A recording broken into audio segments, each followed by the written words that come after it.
flipped a coin, okay? You and me. You and me. CoinFlip is sacred. Y'all ready for a show today, baby? Showtime, baby. We've been waiting all week for this. This is where it happens right here, man. We man up, we stand up. We man up, we stand up. We all we got. We all we need. We all we got. We all we need. We all we got. We all we need. Hit anything that moves. We're playmakers, man. We the best, nothing less. You don't like this? Trust me, you don't like it. We're between the white lines. This is football. Welcome to the big league. I won the toss. I took the football. Drive it down that throat. Are you out of your mind? Are you out of your skull? Hey, every season is full of defining moments. Let's make this day a defining moment for us in our quest. Game time! Game time! Welcome, everybody, to episode 30, NFL Week 12, 2019. Simply put, shit's getting real. I mean, we got playoff implications. This is probably last week or two before your fantasy season-long playoffs begin. Sadly enough, I don't know exactly when the GCFFL begins. I assume it's probably week 14, 15, 16, but that may be wrong. I can verify that. I'm actually leading one of my leagues. I'm actually number one in the whole conference. The other one I'm not, which is crazy because I put the same exact lineup in. But between whether it's regular NFL, DFS NFL, King of Beach Finals, Tambo will hit on in a minute. Fantasy World Championships, trying to qualify for that. Like it's grinding. College football, we know we got championships coming up there. We got the 333 main event that's in a couple weeks. I mean, this is it. You got final 8 playoffs. You got 3 or 4 weeks left of that. Big 12 championships or championship Saturday here, December 7th. So Thanksgiving next week, which is just like American holiday football week, as we learned in the the emergency 9 a few minutes ago. Tambo chooses to celebrate with us, which God bless him.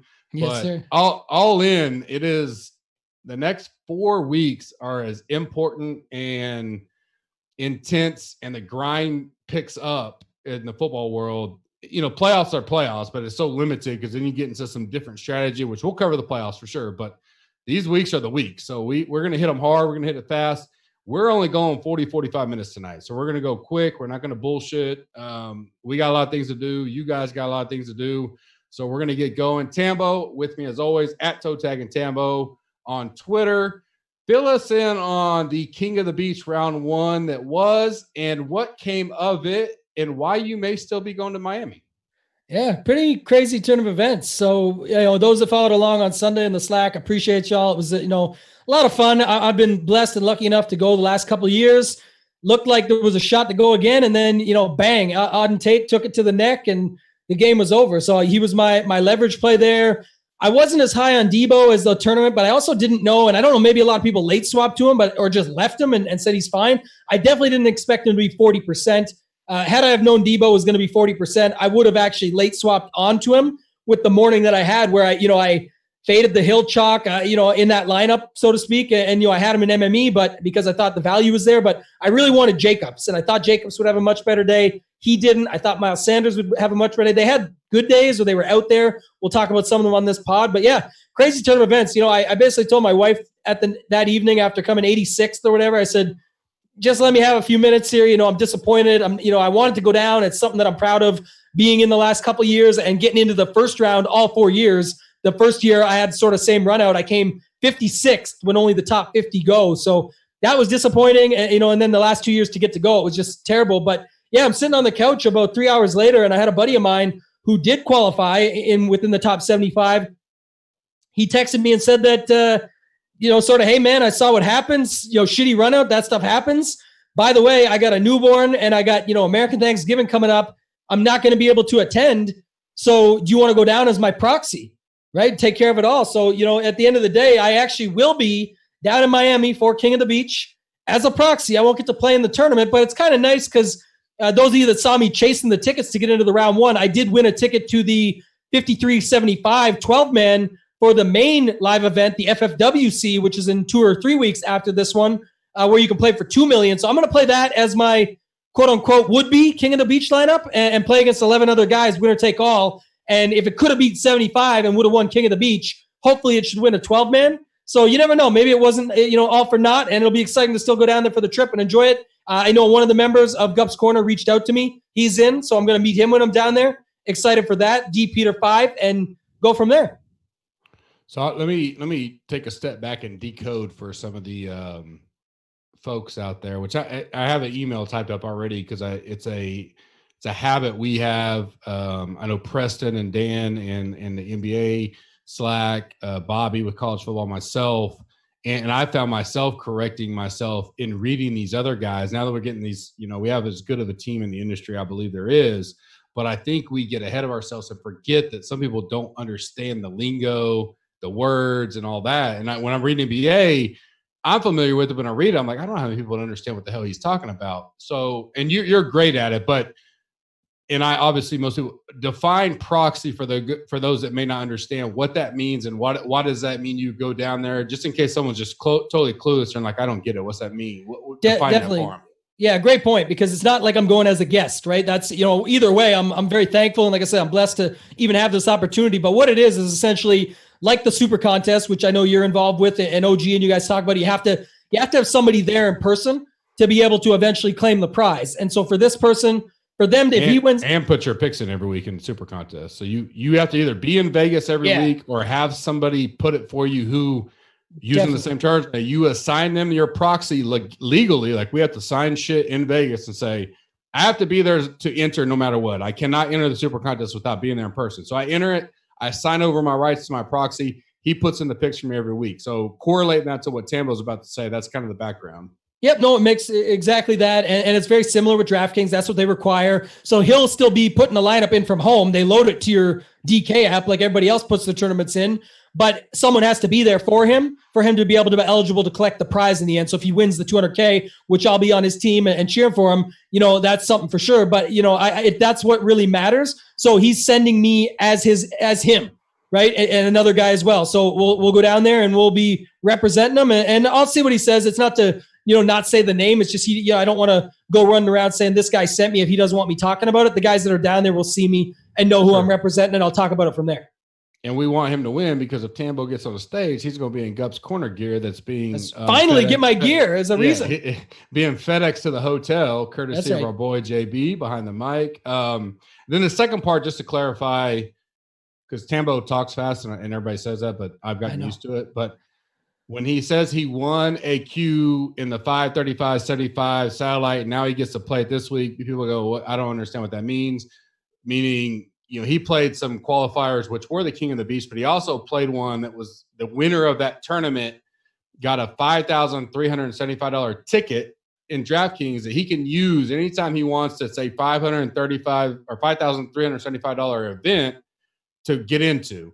And he's choosing this week. If I heard you right, you're choosing this week to use it. There's a contest out there. There's 12 guys in it. The winner gets a fantasy world championship ticket, which is worth probably what, 40, 50,000, 60,000? They say it's worth 55, but it's basically they're taking the whatever. I think it's $4 million divided by the 180 people. Right. And then the trip value and whatever. But that one there is no this is sort of the semifinal. Every week there's Qs though. You can get in for $5 if you got the nuts. Correct. I played a $500, $597 10-man. I won that was winner take all. So it's very similar. It's a 12-man winner take all. So it's me versus 11 other guys. It's $53.75 buy-in. The winner of this tournament will move on, and you're guaranteed $15,000 for last place at the live final. They go all out. They have huge guests. They have huge whatever. It's bigger than the King of the Beach even. And the first prize is $2 million. Second is like 1.5. Third is one. Like it goes down. There's multiple seven-figure prizes. It might be $2 million, $1 million, $750 actually, if I've got that correct. But anyway, it's a great tournament. It's one of my lifelong goals is to get into this thing. And I thought, what better way? Now it kind of worked out. I wouldn't have wanted to use it if I was down there because I never liked doubling up. So I didn't use it last week because I was going to say, hey, I'm content. If I get into King of the Beach, I'll be happy. So I'll save it. And then this week, if I was planning on being at King of the Beach and being in the tournament, I wouldn't have wanted to double down because I would have been content winning the King of the Beach. Unless it's also like what Gup always says, how do you feel about your lineup? But I like, a little bit of risk adverse. So now I will use it and say, hey, if I really thought this lineup could have won a 75-man King of the Beach, it better win a 12-man, or hopefully, it doesn't mean it will. I'm just saying it would be better odds based on the people. So I'm going to try it, and I'm going to make that my fun tournament while I'm down there. So let me ask, and we're spending a little more time, but we're still sticking to 45 minutes. So if I got to speed Tambo up later, I will. But Yeah. are you going to have mixed emotions if your fucking lineup beats everybody at the King of the Beach? 0. If it gets into the main, right, I'll have 0. You win the main, but you would have also won the King. No.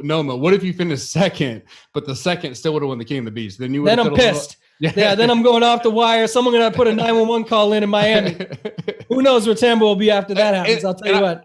I bring that up because I'm going to put it on a lot lower scale because us low players like myself don't play for a lot of money.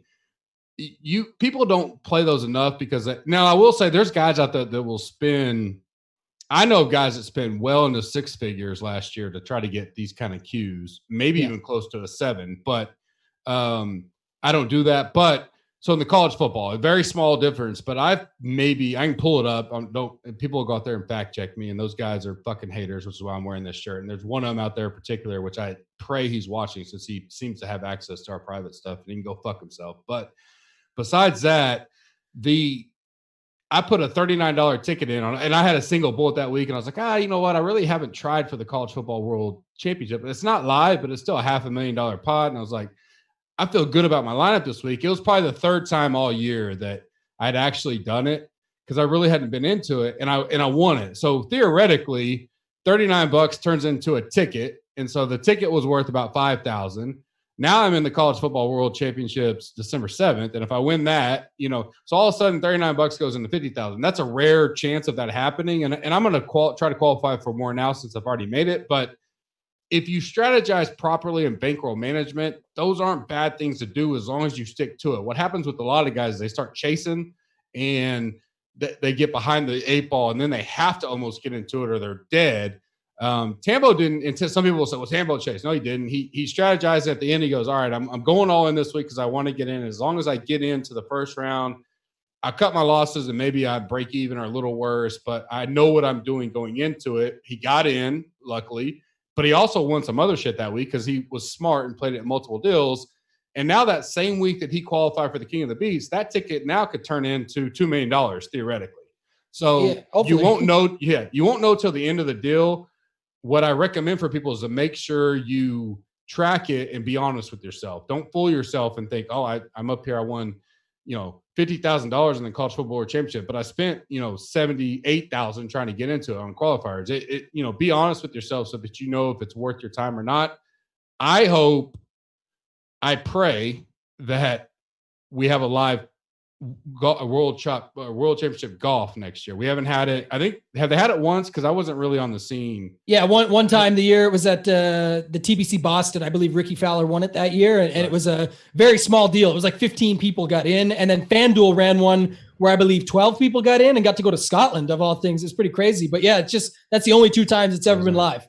And I got in 2 years ago, and I had like 3 or 4 entries in there. You were in there too, right? Yeah, you and I both had 3 entries in there. And Bucks had some. So I mean, but there was no live, so you still win money. It's still guaranteed, just like the college football one is. But live's kind of fun because you meet people in the industry, which is a nice thing about the Honda Open, which we'll get into a little bit here. But I hope they have a live one, and if they do, we plan on going through some process and strategy on, hey, if you're a $1 player or $5 player, here's some strategies and some contests you can try to build yourself up to. Because you can, like Tambo said, you can have a $5 that gets you into the 555, then 555 gets you into that. It's not easy by any means, but any bankroll can make it if you're smart about it, is basically what we're getting at. I wanted to bring it up because Tambo's going. He spent a lot of time on it. And even though he's not the King of the Beach, he's still playing for a shit ton of money this week and has a chance to get the golden ticket. I'm assuming he gets to take a guess, so I've cleared my calendar for that weekend.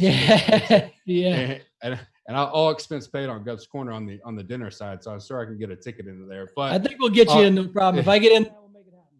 Yeah, all kidding aside. We'll get into week 12 now. Anything else, Tambo, or did you have it all wrapped up? No, that was sort of our contest selection game theory all mixed into one. We can hop into Thursday Night Football and keep it rolling if you want. Yeah, last week for me, NFL was so-so. It's just kind of been, I changed my strategy a little bit. It's paid off in a sense that I'm not just getting wiped every week. I did 3 lineups, I think, last week. One of them did really well. The other 2 were shit. I think I texted you and JB late. I had my worst NFL betting week of the year. People think I probably blow it off, and there's been guys that make comment, and you can ask these two guys. It hurts me more than it hurts you, not in the pocketbook, but I hate losing because I know people will follow me. I have a great, history, and my stats provide how well I do in college football and NFL historically. But when I drop a week like I did this week in NFL, it kills me because I just don't think I should be that bad because I gauge so many things right. And it happened in DFS all week, even last week on this pod. And then Saturday night, I talked about Dak and Gallup, great pivot, great combo. And I played none of them in any of my lineups. And why? I can't answer. I just got over myself thinking through shit and didn't play them. And it was stupid. And that lineup that I originally had built last, Wednesday night, Thursday, kind of my placeholder lineup, was not the nuts, but I would have had a 4 or 5 figure week last week if I played it. We'll just keep it at that because I 100% faded Brian Hill. I told Tambo that. I told him to do it in the King of Beach. I don't know if he necessarily listened. Yeah, listen. Yeah, we did it. And I'm not saying I was right on everything, but I had a lot of pieces right to do. Not shitty. I lost like 10% of the bankroll, something like that. But when you're that close over and over, you're like, man, just trust yourself once. And I just say that because I want people to understand that even great guys or sharp guys, I'm not saying we're sharp, but we try our best, make mistakes like that. We get in our head and we do things like that. So don't get discouraged if you do it. You just got to remember to trust the process. But it was a down week betting wise. Everybody knows that. We're going to bounce back this week. The next couple weeks are historically pretty big weeks for me. November, December, lifetime. So you're talking about thousands of bets that have all been documented are my strongest months, period. So to start off bad, these first couple of weeks is discouraging to me, but I expect the next 6 to do well. And by the end of December, we're talking about a lot of profit. So hang in there with us. As always, Super Draft up in the old ante this week. I don't know if they sold out last week, but they must have got close because they upped their guarantee to, I believe, 90,000 is what I saw in the pot. If you don't know what we're talking about, you can go to the website, get the link, or download the app Super Draft. Use the code GUP. You get a $10 bonus on top of your $10. They get you $20. Their big pot is a $20 entry. Last week it was 4,700 entries. I think they upped it a little bit, and then they upped the guarantee to 90,000. I think, in their words, not mine, Tambo can correct me in a minute, we are their biggest provider as far as, the affiliation we have. Our group is stronger than any other group that they have, and we thank you guys for that. We told them you guys would support the product if they keep making it better, and they're all in. They're encouraged about PGA. We're working on some PGA deals with them. We told them if you'll invest and you'll stand out that you care about it, there's a community out there that'll support you, because FanDuel doesn't. Their stuff is shit in PGA. Yahoo, the app is garbage. They may have okay contests that they try to guarantee, but we tell them if you will commit to it, and especially with providers like us and maybe some of the other ones, you'll have a great audience. And I think they're in. Tambo's the one that leads that up. He can maybe chime in a little bit with them in a second, but guys, go out there and support. Try it, and especially try it this upcoming week. You got basketball. They have hockey. Both of those slacks are on fire. I don't spend a lot of time in hockey, but I'll hop in there and jump in for fun. And those guys are great intel as well. They'll have MLB. D-Rock's heading it up for us. And then next week, especially they'll have the NFL, Thanksgiving specials, all that stuff. It's a great time to get in if you're uncomfortable, or if you have friends that are like, hey, I want to get to know all this. Tell them about Super Draft. Say, hey, it's easy. You can get on there on Sunday morning, just pick 6 guys or 5 guys, whatever it is, because they don't have to worry about salary restrictions and building and all that. They just kind of worry about multipliers. And even if they're new, just get in there and get them used to doing DFS lineups. It's an easy way to do it. It's rate free for the most part. And it's just cool to check out. So go check them out. As always, a longtime partner of ours, Fanshare Sports. Use 20% off to get the pro advantage. Use the code GUP, or go to our website. You can click the link, use the code GUP, get 20% off any of their packages. Great guys over there. I talked to them quite a bit. We're working on our 2020 kind of renewed deal right now, with maybe adding a couple special things. So stay tuned for that. Good guys over there. They believe in the industry. They do a great job. They're very in depth on the ownership and everything. Obviously, I give my ownership projections, but they go the extra mile with some in-depth tags and information and buzz ratings and stuff like that, especially NFL. They do a great job. They are working on an NBA platform now, so that'll be coming. So that's cool. That'll be a good potential partnership for us, as ownership in NBA is important. And obviously injury news and all that makes a big difference, but night in and night out, that'd be a great add-on. As always, rate and review us on iTunes, subscribe on Instagram, Facebook, YouTube, or Twitch. If you're not familiar with the Honda Classic giveaway, we'll wrap it up at the end, but be sure to rate and review us on iTunes. That gets you a free entry as long as you're an annual member today. It's the easiest way to do it. The Listener League is up. I'll add it into the podcast tonight as well. I want to give you guys first crack at it. I did not get the Listener League up last week. I honestly don't know how I missed it, but that's my fault. I apologize. I know Fam tried to get one up late, but completely my fault. I'm sorry. It's up now. Because of that, I'll give the winner of this week's Listener League free combo pack, merchandise, shirt, and hat. No real contest selection and strategy. I'll give you two things. One, if you missed our preseason pod, go check it out. There's great there. If you're a member, we had a hell of a emergency 9 tonight as far as contest selection and strategy talk in general. And I think you can apply it to any sport. So be sure, even if you don't watch it before tee off tomorrow, get some free time this weekend, go check it out. It was impromptu. It wasn't planned by any means, but it was great talk, back and forth. I think it'd be a good listen, not long at all. So I would give that a crack. Tambo, real quick, before we get into the main slate, Colts, Texans, huge AFC South showdown tomorrow night. Texans -3, down from an opening line of 5.5, over under 45.5. Absolute crucial game for both of them. Should be relatively competitive. Great Thursday night game. We haven't had a lot of those this year. In 120 seconds or less, give us your thoughts on the game tomorrow night. Yeah, it's the hospital bowl or the injury bowl, whatever you want to call it, man. This is a lot of stuff going on. So big news, it was, we were waiting on the Hilton news. It looks like, true game time decision, but then today they came out. It sounds like he's going to play. So I'm expecting TY to be out there, which is a big boost for them. Got to love him. He typically tortures Houston. We know those stats go back forever, but at the end of the day, it's shown true. So we'll see what he's like first game back off an injury, assuming he gets in there. Zach Pascal had 6 targets without him. Paris Campbell's still going to be out. So I don't think he's going to matter as much. The other big one to watch is Ebron, who's questionable. He could miss, didn't practice. So Doyle would obviously pick up that slack. And then Marlon Mack broke his hand, already had the procedure done. So he's out. Leave some question marks at the running back position. So the thought is right now that Jonathan Williams is going to go in and back again, because he had something like 13 for 116 on the ground with another catch for 31, I believe, with the stats. So that I've got here. So Hines is still there. If you think they're going to be down, and I don't know if Houston's going to be down, I'll get your take on it after. But if you think they're going to be down, I think he gets a little bit sneaky as the pass catching back. And then Wilkins is still questionable. Sounds like he wants to get in there, but you don't know until game time. And then real quick for the Houston side, it's Will Fuller. So, obviously a big part of their play is Will Fuller, and that opening up and stretching the field game with Watson is going to be him. So he's a game time decision. So that's still up in the air. So I'm going to take it easy on this slate myself. I talked about already, I'm going to be traveling, but man, it's not as cut and dry when you have something like the Chiefs and Chargers on Monday, where we had those slim target trees, and then injuries hit you with a guy like Tyreek Hill and whatnot and Damian Williams. But this isn't as clear to me. So what's your take on it, Gup, and what do you think of the game? I was handling something on the side. What were your thoughts on Jonathan Williams? Did you say anything on him? I think that's who everyone is, the consensus guy. Like that's, if anyone was just picking right now, gun to their head, they're going to take him. But I said, you still got Hines there, and you still got possibilities for them to make changes. I'm not sure, but you would suspect he picks up where he left off, which was 13 for 116 and 1 catch for 31.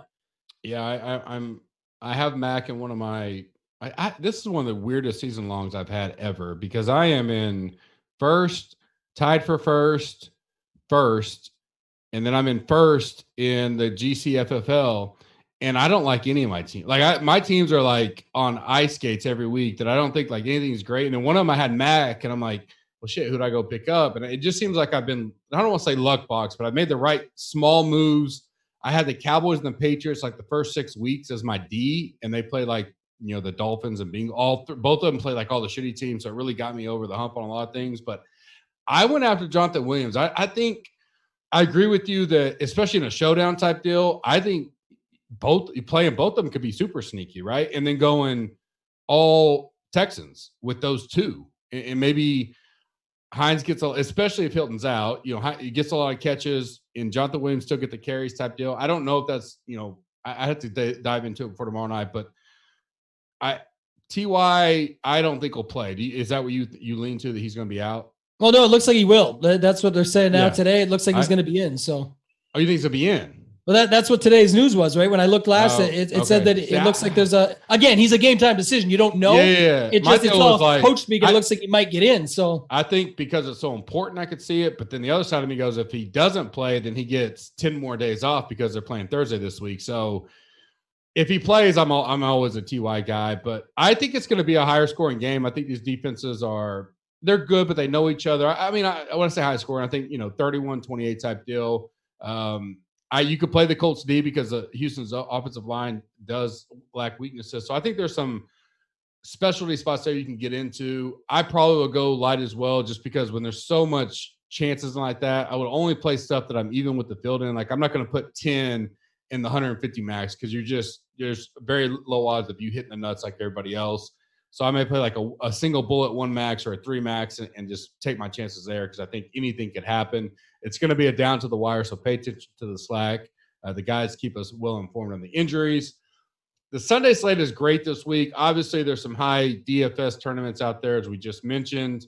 I think if I remember right, it's one of the highest in a while since the beginning of the year as far as number of teams playing on the main slate. We've had some kind of lower ones, so plenty of options, although some of the key teams are on bye this week when it comes to the fantasy world. I've noticed just looking at my season-long type stuff. I have a couple games circled. I think there's a wider variety of games you can go to. I don't think there's just a lock 2 or 3. I think there's some good ones, but I think you can sprinkle in quite a bit. So I'm interested to see where you're at tonight. Obviously, we don't discuss anything. We're going to go every position. Defense, we just go a value and a play. Tight end, we only give one of each, and then everything else, we double up. Quarterback, we start out 1 play, 1 fade, 1 value. 5,500 or less on quarterback and running back. Wide receiver, 5,000 or less. Tight end, 4,000 or less. And defense, 3,000 or less for our value plays. Tambo, kick us off. Play, fade, or value for quarterback. Yeah, the play is the chalk of the week, but I think it's too good to be true. So, Matt Ryan, I talked, earlier about some narrow target trees with some of those teams, and he's got one, right? The thing about it's not just about is he the right quarterback. It's not like I'm playing, mostly I'm playing, multi-entry at big field GPPs. It's can you stack them up? And you could say, yeah, you could stack anybody up, but what's that look like? The target tree with him is pretty simple. It's Julio and it's Ridley. And if you want to throw a $3,900 gauge in there, you can, but with Hooper being out still and all these factors, Freeman out, all these things, you want to look at what's he going to do. It looks like, they're going to throw a lot. It's Tampa Bay. There's a high total. So it makes sense. My fade is going to be the AFC North, the AFC player of the week there, and Josh Allen.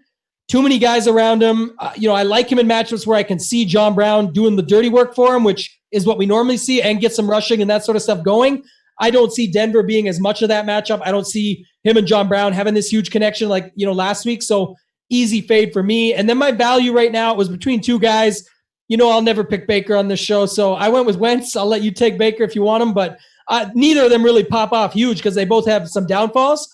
But I like Wentz at 5,600, a guy we used to pay a lot more than that for. He hasn't been doing much, which is the issue, but that's sort of the buy low portion, right? You want to get in on him now while he's cheap.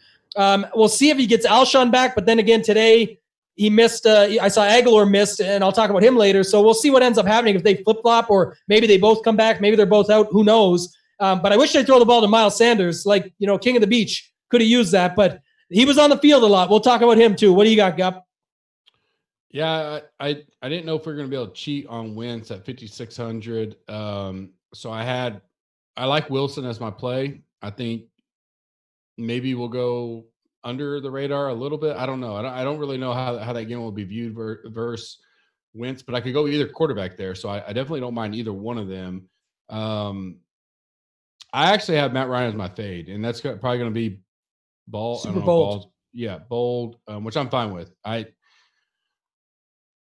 Mainly because I think that the way the slate plays out, there's other options to get on, and I still don't believe Atlanta's as good as they've been the last 2 weeks. I don't know what it is. I'll have egg on my face because they're better than I thought they would be. I thought they were dead. I thought they weren't going to care about anything. They've played divisional games, and this is another one. So everything lines up for this to be absolute chalk of the week. Just even both sides of it, right? Just Atlanta, Tampa Bay, load it up, see how it goes. And I just personally don't like doing that very often. So especially if there's other options out there that I like and I can build differently. So Matt Ryan today isn't necessarily a fade because I hate him. I just think I want to take my leverage elsewhere, especially in an MME build. I don't know, like King of the Beach or something you're doing, if he's a fade guy, but I've seen him suck so bad at times this year. Not Phillip Rivers suck, but he does suck at times, that I don't know if I'd want to put my King of the Beach or World Championship deal on Matt Ryan this week. I just there's something in me that just doesn't feel right with him having three nut games in a row and them going off. I just question it. And so I like some other ways. A value for me, just because I didn't know about Wentz. I like Driscoll. I don't know the update on Stafford. As far as I know, he's potentially still out. And Driscoll surprised me. I mean, I was on him last week, but the upside on rushing, like he had a pretty decent rushing game. And I think he's fairly one of the 50 right at the number 5,500 against Washington of all teams. And it goes back to they really just don't have a great running game. They do got Bo. Obviously had a good week last week. They can pound him against Washington. But if you're looking at, I just looked at a sleeper type guy that could be off the typical radar against a bad team in Washington overall. They can throw the ball on them. They won't get as much pressure as they have seen. He can run the ball a little bit, potential running upside. 5,500. I like him. I don't know if he's like in a 1 to 3 max build, but he's a guy I have on my radar right now as far as Wednesday night goes. I'll lead off running back. This was a little bit tricky, but not. I mean, there's some of them that I'll be interested to see where you're at. I am on the Cleveland game in general. Baker doesn't necessarily have to be on play to make it work, but I do like Chubb. He's a play for me this week. I like him a lot. He's probably my favorite play right now overall in the running back slate. And then my next one is Connor, assuming he plays. I was going to ask you if you had an update as of tonight. Obviously, I've been preoccupied today, but I assume he's looking like he will play this week, but maybe questionable as of now. Still wait and see. Yeah. Yeah. If he plays, I like him at 8,000. I don't think he'll be used a lot because of Kamara, Chubb, and all those guys there. And against Cincinnati, I think because he's healthy, not healthy, he's had some rest and everything, he can get back in the game and could be a really good spot for him. I obviously put in quotation marks, you can always play CMC, right? I don't really think we have to say that. If you like it at the 10, every week, just you can play him, right? That's your call. I don't know where I'm not against him or on him this week, but putting him in a different bracket. I like Chubb, I like Connor. I actually am against Kamara this week. For being 8,200, he's at home again against Carolina, which is fine. I just like Chubb and potentially Connor and some other guys, even Barkley potentially, but I don't really know there. But I would rather even go down to Zeke. I know he's playing New England, but, Zeke or Josh Jacobs, 75, 7,400, I take him over Kamara as of right now. So I fade him at the price and potential game flow. Obviously, Latavius Murray's getting some carries in there, and Kamara could have that game, and he probably will soon. But at 8,200, I don't know that he's returning that value week in and week out automatically. So he's kind of my favorite right now. I do think just the top 20 stack rank running backs, like you could play almost all of them. Like there's nothing in there. Like don't play Brian Hill. I think we established that last week, and I'll go back to that this week to say don't play him. Obviously, this week you could play him because maybe nobody's going to be on him. I'll see what Tambo thinks on him, but any of these top guys have pretty good matchups. Chris Carson against the Eagles. Zeke, New England's good, but they can get ran on. Barkley could be a pretty good fade just because the Bears are at home and the Giants have struggled some, but I don't call it an automatic fade by any means just because of his catching ability. But so Kamara's the one I picked for now. Montgomery is a value to me right at the number, I think 5,500. He's against the Giants in that same game. The Giants defense is terrible in all aspects. I don't know if I can trust Trubisky. I hope to hear they play Chase Daniels. If they play Chase Daniels for whatever reason, I'm in. I'm going to start him against the Giants all day. He will be my starting quarterback in my bullet, almost guaranteed. But I love Montgomery, and I'm going to go back to Miles Sanders. I was on him last week like you. Obviously not the best weeks, but he has the upside. Seattle struggles against the run and a little bit against the guys at the backfield, so I like Miles Sanders. What about you on running back this week? Yeah, I do like Kamara, so we're opposite on that one. And biggest thing for me is the back-to-back double-digit targets. So if he's getting 10 targets, and that's sort of the game, that's their MO, and he seems healthy off that injury now 2 weeks since. So the thing about Carolina, like you just talked about it, we hated Brian Hill. for the most part. I mean, obviously we saw value in his price, but didn't want him in a single bullet. I didn't use him in the King of the Beach. You and I talked about that. But the main thing with him is he's literally the only running back that hasn't gone off against Carolina. So that was one of the interesting facts looking back at last week, some of the early research. Every running back goes off against Carolina. And while CMC goes off, which normally running backs don't correlate in the same game, and that's something. So I certainly still like Kamara. I think it's interesting. I think, back in the day we used to play Kamara and Ingram. I think you could play Kamara and Murray and be contrarian that way. And he's 8,200, but running back's not ideal this week. Some of the guys you brought up, I'm not going to hate on them, but I mean, like Carson against Philly, New England's got running backs and they couldn't run on Philly. Not many people can. That's tough. I like Zeke. I like your Zeke call. Interesting. But my other play I like is actually Lev Bell. He's down. He's $6,400. He still had 18 carries last week, couple targets, 33 yards on the, through the air. The matchup against Oakland is good and a lot of checkdowns possible. We'll get to that. I like my Jets. I'm 2 for 2 on the dog of the week Jets pick in a row now. And I think you could see it again this week. Teaser alert. But, that's for me, 6,400. I think it's a fair price. And it's a week that, again, I don't really love running back. My fade, it might be, I went back to as the well with him last week after, saying I wasn't really on him. But, with CMC, if the only way there's a caveat is that if people are really going to say that he's a must-play matchup proof no matter what, and he is going to be high owned, I'll happily go against it because this will be the matchup. I think they're going to start to slow him down. The talk's going to be, well, they used him on the last drive last week when they didn't need him, and he got an extra 10 fantasy points. That's fine. That's one drive. I don't know if it's going to be a continuance of that. So I'm just not trusting it. If he's going to be 5 or 10% owned, then yeah, it's, you never let that go for a guy with that much upside. But, values, Miles Sanders, back to the well. I was the same as you. We brought him up last week before all the Howard news even came out based on the fact that just Deshaun Jackson was out and Alshon looking, questionable. And then he ended up being out and Howard ended up being out and he became chalk. But the bottom line is this. He was on the field for 87% of the snaps.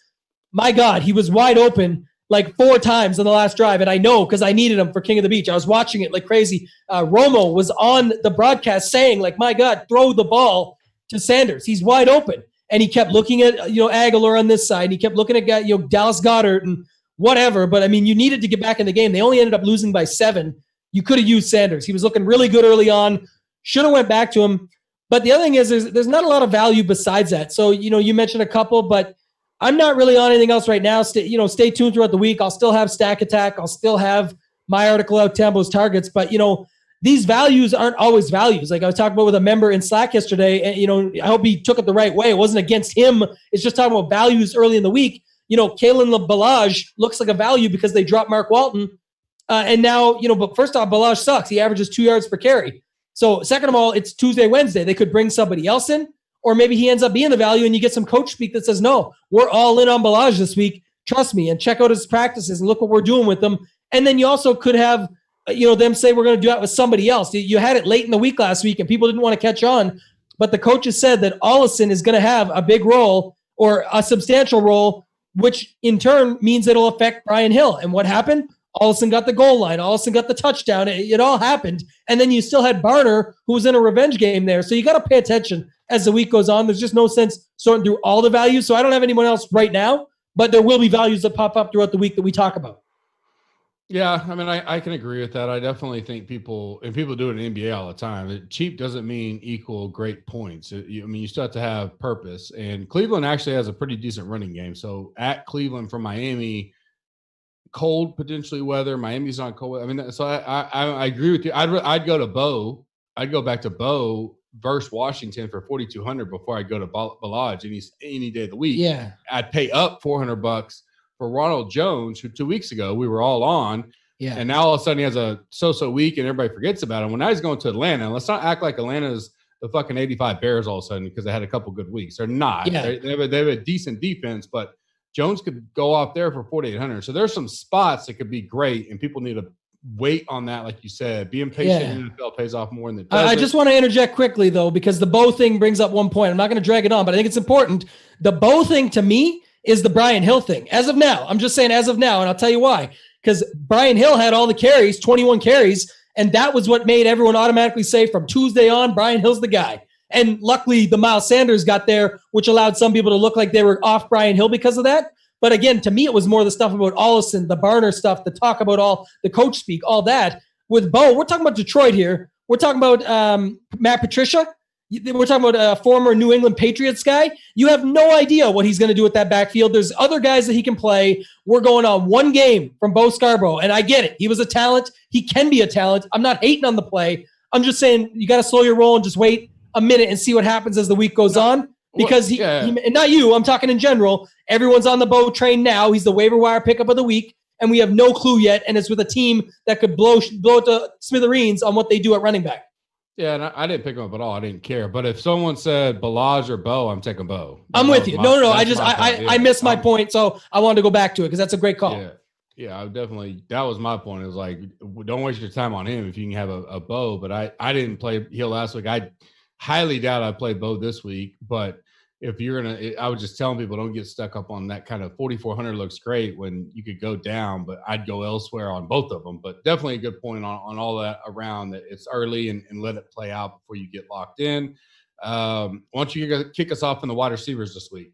Yeah, it's no secret. Like I said, if I like Ryan, I'm going to like his guys. It sucks because they're all chalk. So, I may or may not carry this through as the week goes on. But I mean, Julio, decent game last week, still just 8,000. I mean, he didn't go up to like Michael Thomas levels, and now he gets that matchup. So always capable of a blow up spot. Really do kind of hate him as chalk, but it's really a premium spot as well. So I don't think I can fade. I might have to go like a field or slightly below field, but I do like Ridley. So it's no secret who I'm stacking this week, like I said, with Ryan. But, when we get down to that point, Mixon, Gage, 3,900.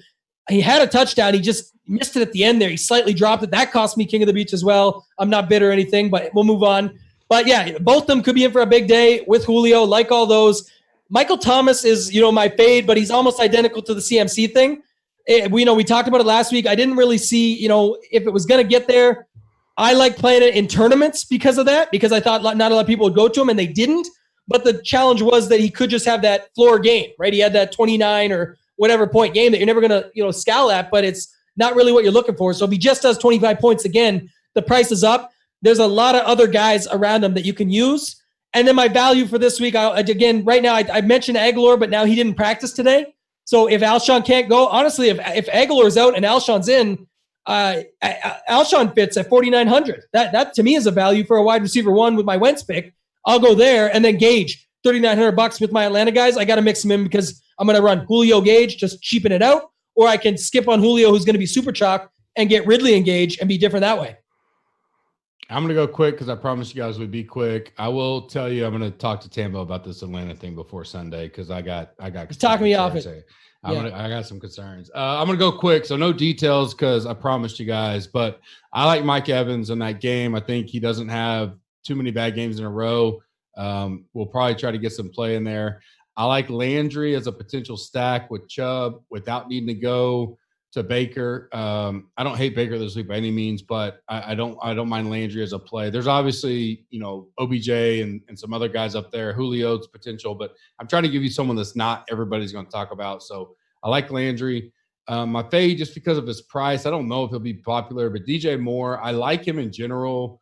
Overall, I played him a lot. I said that last week, but I think he's 6,100 or something like that, 6,400 this week. I just at New Orleans, I don't know where their head is after getting drummed last week like a bunch of idiots. No bitterness there on my part as they were my lock of the week. So I don't like DJ Moore at that price. I think there's many better options. Value for me was Devontae Parker. He just seems that he can hit at times. A good matchup against Cleveland as far as, they're still a little banged up in the secondary. At 5,200, probably won't be on much radars. He was really, if I'm going to do a mini stack Cleveland, he was my kind of run it back guy for Miami. Fitzpatrick can still get some garbage yards even if they're getting destroyed. And Parker's played well this year. And so he was a guy on my radar, cheap. And my other value was the other guy you mentioned, Alshon. I think Alshon's playing. Kind of ask around a few people, and I think he's in this week. And at 4,900, that's super cheap for him. Now, the question is, if he becomes the only healthy one, is he super chalk at 49? That's something we'll have to monitor. But I do like Alshon. I'll kick off tight ends real quick. Mine's simple. I have like a 2v2 and then a fade. And I like Ertz, but I equally don't mind Goddard. You could play both if you wanted to get crazy. And if you don't want to go Ertz, I like Waller back with Oakland. I don't hate him. Didn't have the best of weeks last week, so maybe could go under the radar. If you do like Ertz, I also like McDonald super cheap in a good matchup with Pittsburgh. For whatever reason, they're not letting Rudolph throw the ball, so he could get a lot of catches there. Good matchup. One thing I was going to ask you, and then I'll let you go, keeping it quick. Njoku's active and will probably start this week. Does DraftKings do anything like golf where they'll put him in the pool? Because I don't see him in the pool right now.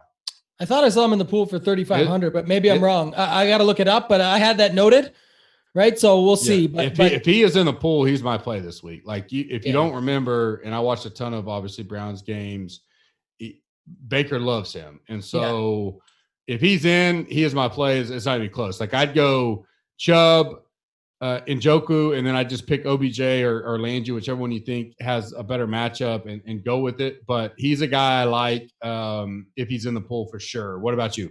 Yeah, I said I'd save Baker for my roundtable because I never play Baker, but this is a week you just said it. I really like Landry, who I just didn't get to mention up top. The OBJ thing's going to be a conversation if he's going to be low owned, and then Njoku, speaking of tight ends, to round it back out. But you took my tight end notes, so we can speed it up. Like Waller, he's my play.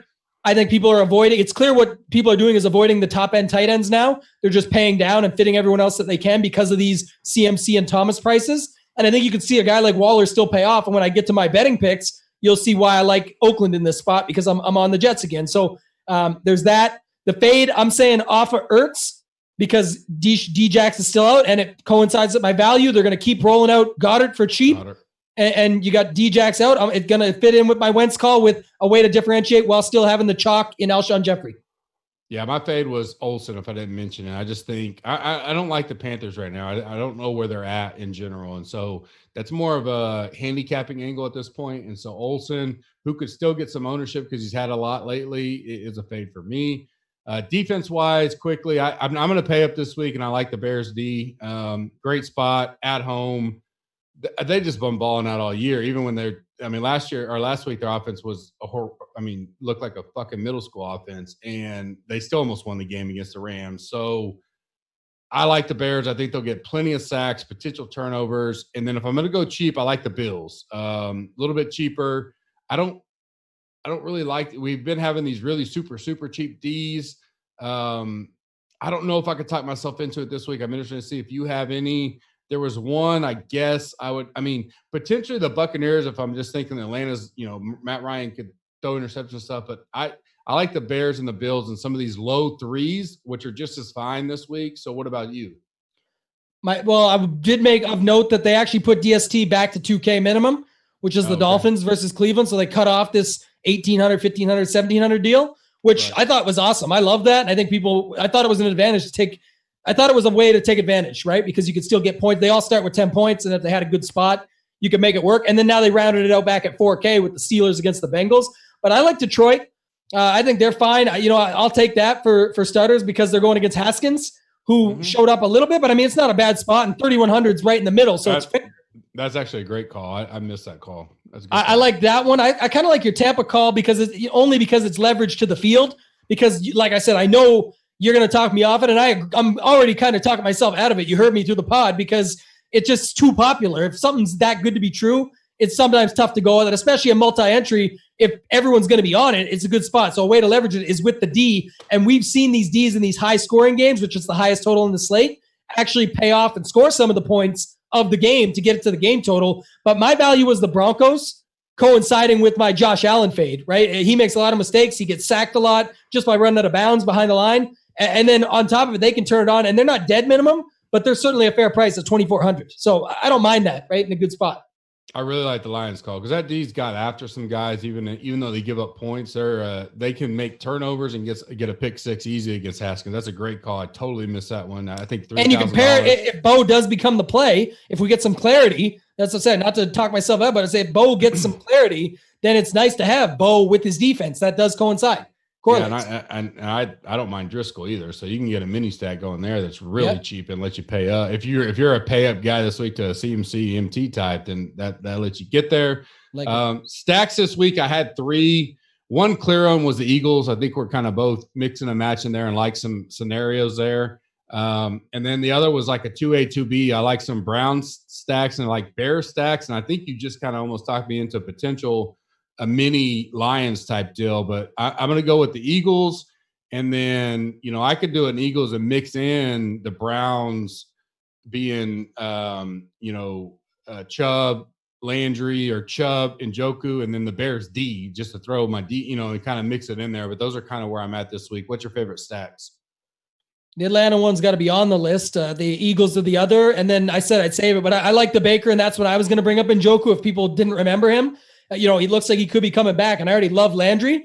And that way you can mix it up. You can skip OBJ if he gets to be chalky. We don't know yet. There is no, serious ownership projections yet. But you can also mix it in. You can go OBJ and add in Njoku to keep it different in that sense. So definitely like the Browns as well, which I normally never do. So that should tell you something. Betting contest, Super7 Super Contest. We mentioned it on the Emergency 9, but just to clarify, simply put, is Super7 is only good for Saturday, Sunday, Monday games. So here in a few weeks, they'll start having Saturday games after college football is over. But even next week, which will be Thanksgiving, there'll be 3 games. Those still won't be on the Super7. You can play them in the regular. If you're in the Survivor, God bless you. You're doing great. You can still play any Thursday games you want. This week's a normal week, but I just wanted to get that out there for next week if people have questions. We normally get a lot of them. I am still leading the Super7. I was on the road this Sunday, and I had people DM me at like 12:02 saying, "Where's your picks?" You said, which cracks me up. But I was like, calm down. I'll post them. Don't worry. They're up there. Don't worry. I am trying to post them at noon-ish as soon as I can, but they're time-stamped. They're all in there. It's been there the whole year. So calm down, people. Game and a half lead for me. Obviously still a grind. A ton of football left. So I'm not even getting really hyped up and anxious. There's a lot of people up there I know that are in there. So there's a lot of people with sweat still. Had a pretty good run the Super Contest going. We went 3-2. We were 3-1 going into Monday night with the god-awful Phillip River Chargers, which just looks like an idiot call now. But I thought that'd be a place they would show up and get a win on the road, or at least keep it close. They did none of the he did. He tried. With all those picks, it was that close. Yeah, that was close for me. Holy shit. Yeah, they had a chance to win. I was just praying he'd score, and I was praying they would just say, "We'll go for. If we score, we're going for 2 because we should not be in this game. So if we happen to fucking score here, we're going for 2, and we're either going home or we're dead." Which means I'd have covered either way, which would have been massive for me because the Chiefs were in the Super Contest were the top 5 pick. I'm not for sure Super7. I can imagine they were highly up there as well, but. So it would have been a massive turn for us. But either way, we're still alive. We're still in the money in the Super Contest. Obviously, I'm Super7. I'm in the live, but a lot of football left. Early in the week for me, because I'm about a day behind on handicapping with some of the stuff I've been dealing with. My 2 games that I like, my number 1 right now, and probably my free play of the night is Packers plus 3.5. Flex game is Sunday Night Football against the 49ers. I am not a 49ers believer compared to the market. I like the 49ers. It was my second biggest bet in the preseason, over 8, which cashed last week. I mentioned that today on my shitty weekly recap, that it was one of the bright spots that my preseason bets look like fire right now. Like I potentially will I'll win all of them, but 1 loss, which is the Hurricanes under, minus a little 10th of a unit, 15th of a unit long shot stuff. But full unit or better preseason bets potentially could go like 5 or 6-1 on the preseason, which is great. But I had the 49ers, so I like them, but I'm just going against market. I like the Packers here on the road. Aaron Rodgers, a break. I like the 3.5 number. I like that it's flex of Sunday Night Football. It puts me on the Packers even more. And then I like the Eagles -2 for all the reasons we already mentioned above. I think they get that win. They're going to put some pressure on the Cowboys. What are your 2 favorite? Yeah, I got a couple here. One thing real quick, I should note, and JB can correct me if I'm wrong, but with the GCFFL, this is week 17, right? So then after this week, it does go to wild card, divisional, and then the other. So I know that was brought up before and people were asking about it, but this week 12 works out to week 17. We did a bunch of double ups along the way. So that's important to note for those that are in that contest. As far as my betting picks go, Gub, I'm with your Cowboys. I like them, plus 6.5. Only other quarterback they saw that was even close to Dak was Lamar, and he sliced and diced them. So, I don't know. I'm not going to say that the Pats are bad. They're obviously not, the Pats. But I'm just saying, the only other guy they saw like this, or the only other real running back they've even seen all year, speaking of your Zeke call earlier, was basically Lamar, and he again sliced and diced him. So I'm with the Cowboys plus 6.5, and then I'm going back to the Jets plus 3 at home. Bengals barely. Oh shoot! I wrote my notes up wrong, but the Bengals barely beat the Raiders. Right? Was that who it was last week? I think I recall. Yeah. Well, the Raiders barely beat the Bengals. Correct. The Raiders barely beat the Bengals, who are trash. Now at home, and they've been clicking. The Jets. You got Crowder, Griffin connecting. You got Crowder with Darnold connecting. Sorry, Darnold with Crowder and Griffin connecting. Yep. Four passing TDs for Darnold last week. The Bengals couldn't figure it out, but basically you just throw on the Raiders all day, and that's what Darnold's been doing. So I expect the same here. That's no secret. I'll lead into our dog of the week. My dog is the Jets, and I've hit the Jets 2 weeks in a row. So it's not just because it's the Jets. I just don't know why they keep getting in this spot, and they've won the games. So I'm going to go on them again here at home, somehow underdogs against the Raiders.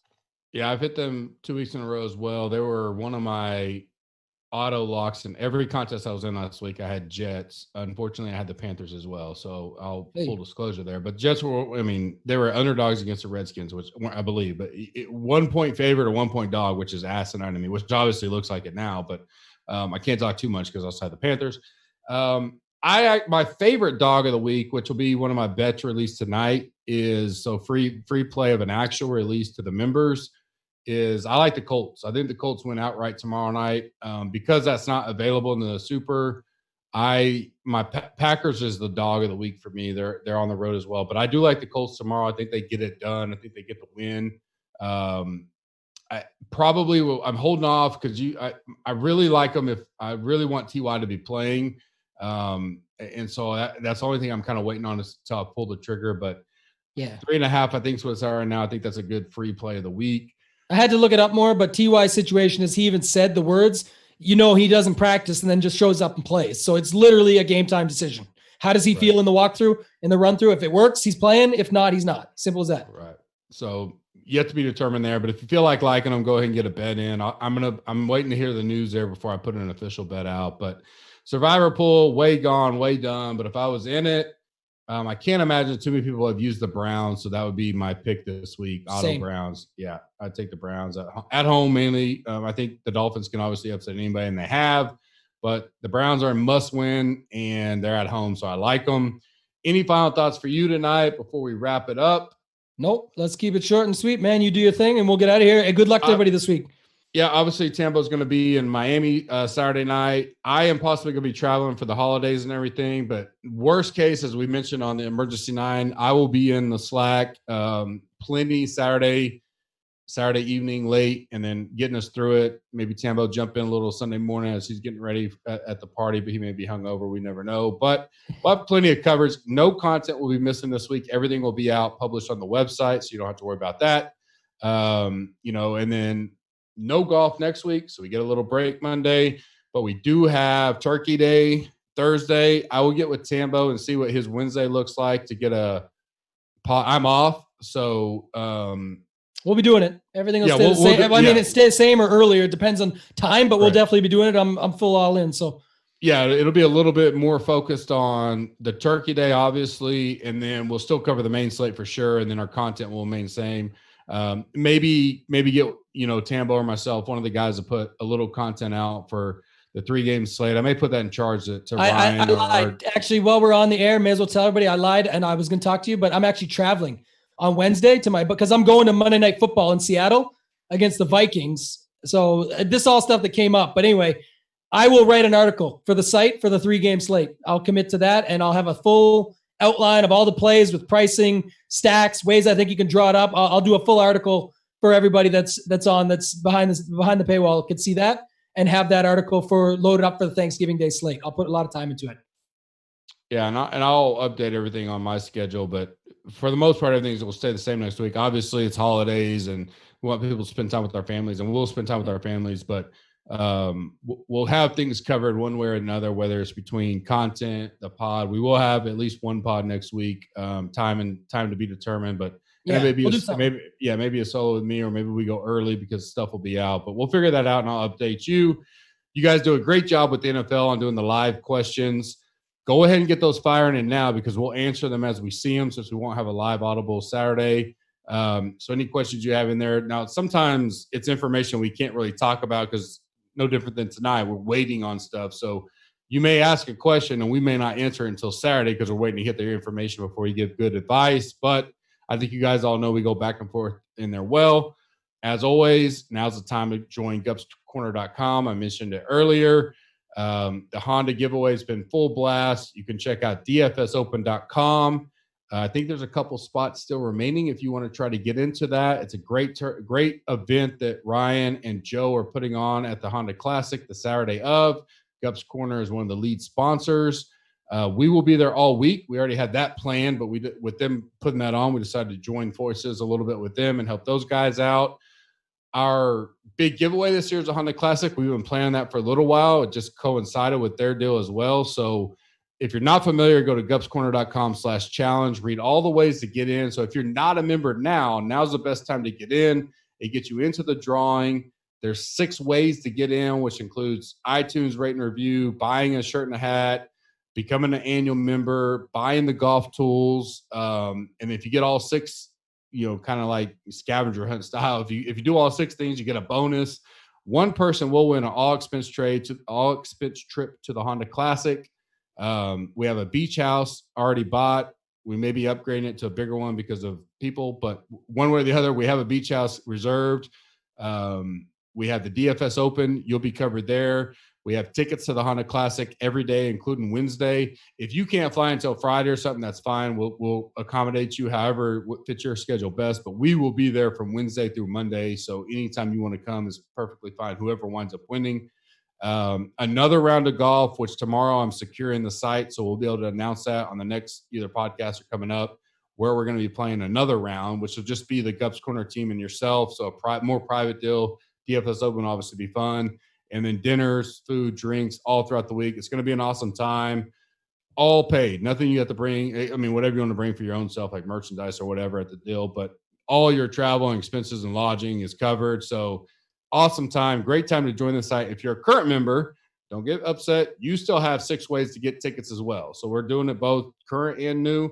Obviously, we're encouraging new people to sign up, but our current members have ways to upgrade their packages, buy the golf tools when they come out for the Tournament of Champions. So plenty of ways for everybody to get tickets in that drawing.